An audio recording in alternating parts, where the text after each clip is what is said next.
So today I want to share a quick and healthy seaweed soup recipe. If you like simple flavors, natural flavors, something that's simple to make, you'll love this recipe.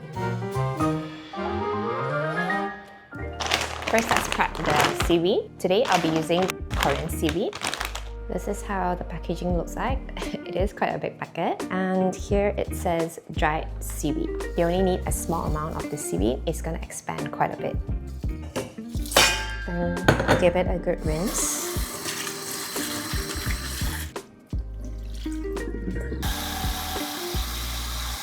I'm going to let the seaweed soak for a bit until it turns soft. While waiting for the seaweed, let's slice some meat.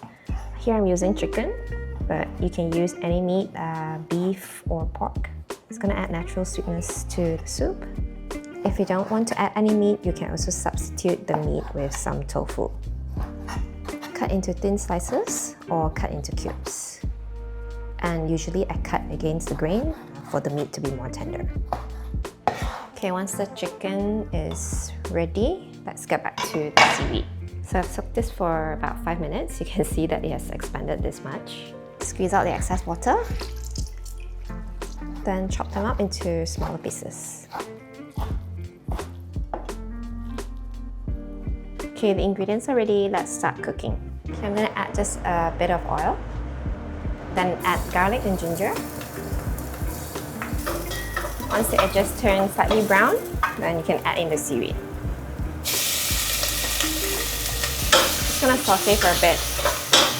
Once you smell the fragrance, now let's add the chicken stock. The soup is for 2 to 3 packs. You can adjust the portions according to your preference. Bring the soup to a boil. Okay, once it comes to a boil, add the chicken. Spread it out so that it doesn't stick together. Okay, it's not going to take too long to cook because I cut it into very thin slices, just 2 to 3 minutes on medium heat. Okay, it's done. You can season with some salt and pepper. The chicken stock I use is already salted, so I didn't add any salt.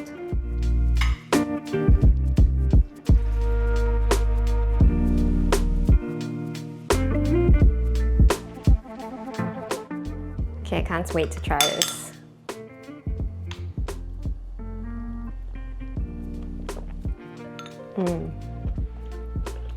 It is so good.